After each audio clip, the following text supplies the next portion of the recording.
Mas nessa modernidade das relações de trabalho, e que veio mais com a reforma trabalhista de 2017, houve uma reforma trabalhista, que modificou vários dispositivos da consolidação das leis do trabalho, né? E aí criou outras figuras. Então, eu costumo dizer que tem um artigo lá que me parece que é o... De cabeça, às vezes a gente pode errar, mas é o 462B, me parece, que fala no trabalho autônomo. Isso não tinha antes na CLT.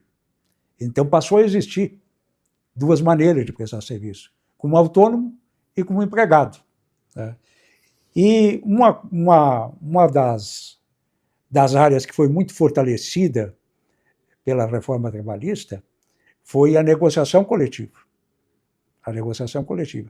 Que a negociação coletiva é um processo, né? Que ela vai levar à celebração de uma convenção coletiva, que é intersindical, ou de um acordo coletivo, que aí só figura o sindicato dos empregados, uma empresa ou várias empresas, né? Da mesma atividade econômica, né?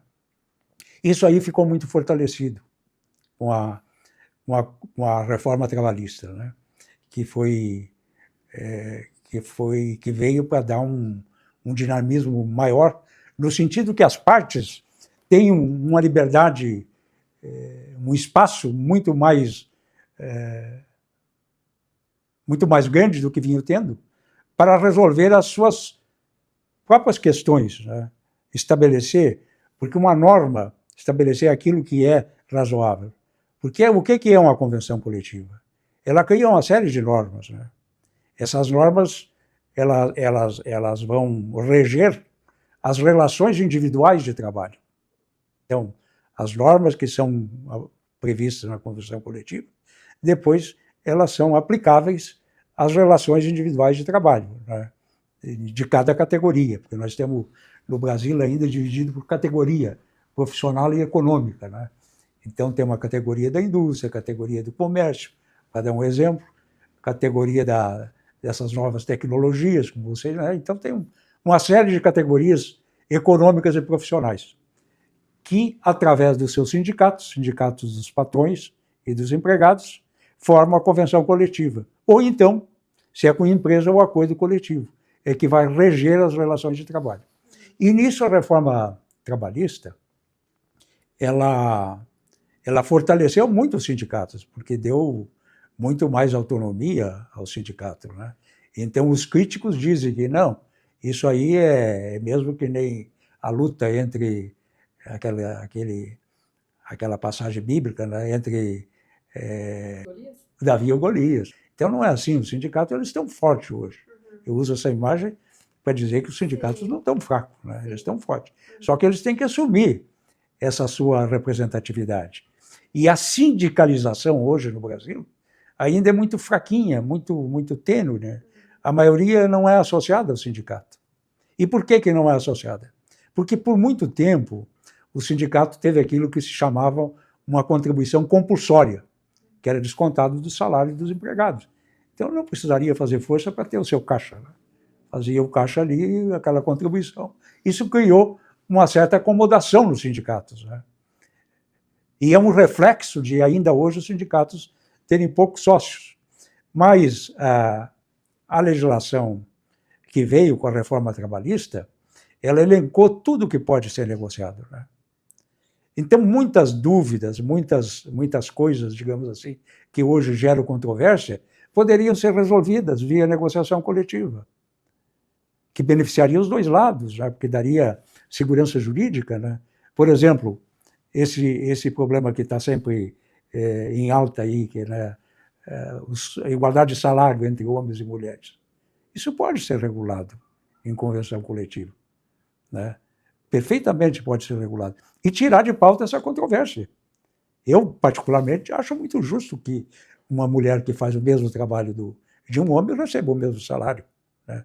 Mas a realidade da nossa vida mostra que ainda não é assim, né? Então nós poderemos evoluir nesse campo através da negociação coletiva.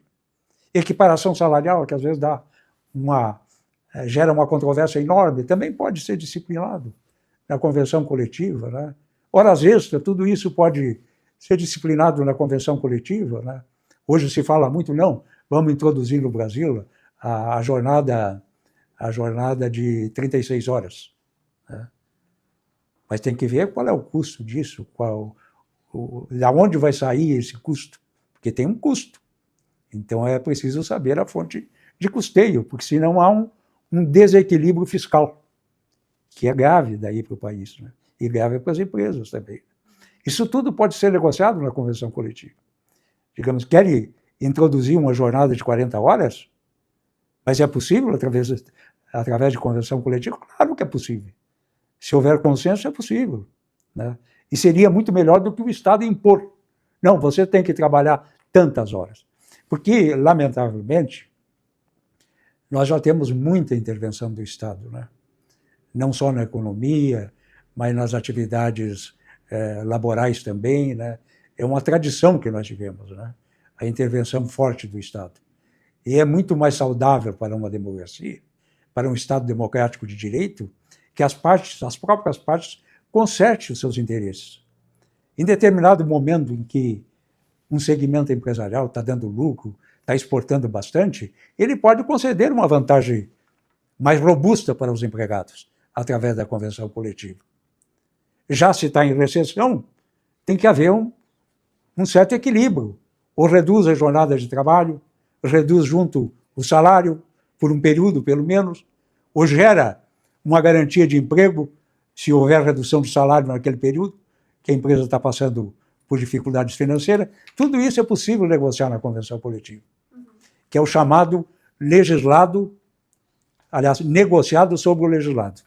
Claro que tem um núcleo, digamos, que eu costumo dizer que é civilizatório, que não pode ser negociado, que é aquilo básico que o trabalhador precisa para a sua sobrevivência, né? E aquelas normas de caráter imperativo. Por exemplo, 13º salário. Não pode, numa convenção coletiva ou num acordo coletivo, retirar o 13º salário. Como não pode também tirar as férias. Mas pode negociar o melhor período para a concessão das férias. Né? Ou negociar, hoje a lei permite, não precisa convenção nem acordo, que o empregado possa vender 10 dias e gozar 20 dias de férias para aumentar os seus ganhos. Né? Então, é um leque grande que se abre aí na negociação política. Eu estou escrevendo um livro que já está na editora agora, que eu falo disso, da negociação coletiva, da importância da negociação coletiva. E é preferível que as partes negociem e que não haja interferência do Estado através da Justiça do Trabalho. Né? A Justiça do Trabalho ela só pode intervir no dissídio coletivo de natureza econômica se houver o chamado mútuo acordo entre as partes. Ou seja, elas chegaram a um momento que não pode negociar, porque um radicalizou para um lado, outro para o outro, então vamos submeter essa contenda, essa divergência, à arbitragem da Justiça do Trabalho. Aí tem que haver um mútuo acordo. O Supremo Tribunal Federal já assentou jurisprudência que sem o mútuo acordo não pode haver dissídio coletivo. Aí tem gente que diz não, e gente da Justiça do Trabalho, julgadores, quando eu falo gente, e diz não, havendo greve, a Justiça do Trabalho pode intervir. Mas veja vocês, mesmo a greve em atividade essencial, não precisa intervenção da Justiça do Trabalho, desde que se cumpra a lei, que se mantenha os serviços essenciais, por exemplo, serviços de saúde. Não pode parar todo mundo. Então tem que haver, porque a própria lei já demarca que não pode haver a paralisação total, porque são serviços essenciais à sociedade. Né? Mas se atender essa necessidade essencial, não, estamos cumprindo a lei. Por que a intervenção da Justiça do Trabalho? Se está sendo cumprida a lei, chegaram a esse consenso. Paralisaram aquele quantitativo que podia paralisar, mas a atividade essencial não foi paralisada. Transporte urbano, que é outra coisa muito importante na vida das pessoas.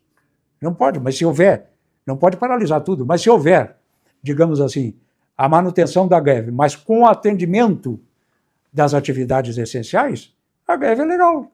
O que não pode é descumprir a lei.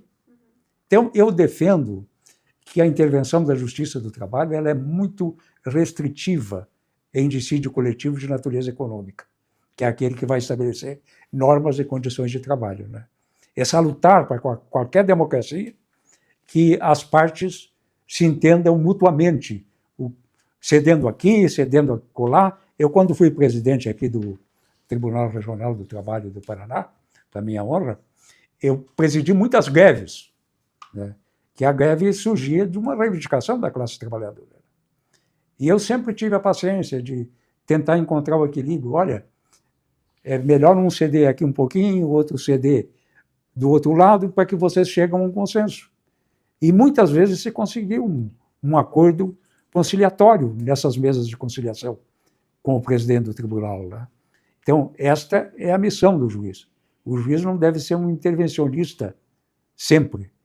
Ele deve intervir quando convocado a intervir e quando a lei assim o autorizar.